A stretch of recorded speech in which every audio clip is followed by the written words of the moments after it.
কবিতাৰ শিৰোনাম চৰ্তবিহীন প্ৰেম মোৰ তেওঁৰ সতে।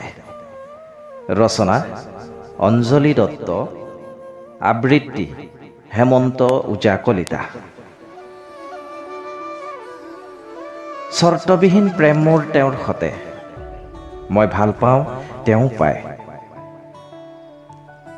তেওঁ জানে মোৰ সতে এক হ'ব নোৱাৰে, ময়ো জানো, তথাপি ভাল লাগে। কেতিয়াবা তেওঁৰ হাতত মই ধৰিছোঁ, মোৰ হাতত তেওঁ, যদিও দূৰত্বত অৱস্থান কৰি আছোঁ। তেওঁক মই দেখোঁ তৰাবোৰৰ দৰে আকাশত, তেওঁ দেখে মোক জোনৰ পৰা কিছু নিলগত। ইঠাইৰে সিঠাইলৈ পৰিভ্ৰমণ কৰি বিচাৰি ফুৰে কবিতাৰ কৰণী হাতত তুলি। চহৰৰ জাকজমকতা বিজ্ঞাপনৰ পতাকা তেওঁৱেই উৰায়।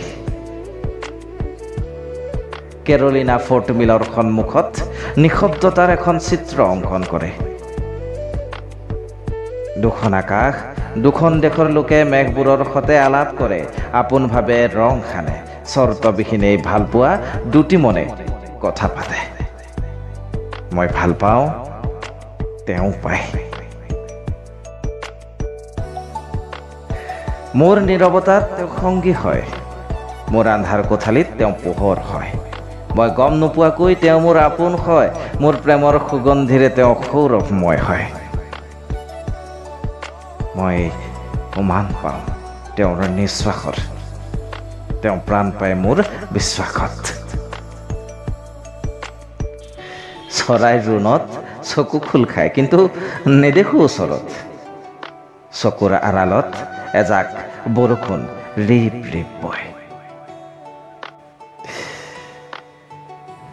অভিমানী মনটো দৃঢ় হয়, পুৱাৰ বেলিটি হৈ মোকেই মাতে তেওঁ। গালে মুখে সূৰ্যৰ টুকুৰাবোৰ সানি তৃষ্ণা দূৰ কৰে। সেয়ে জানো তেওঁ ভাল পায় মোক, মই তেওঁক। চৰ্তবিহীন প্ৰেম মোৰ তেওঁৰ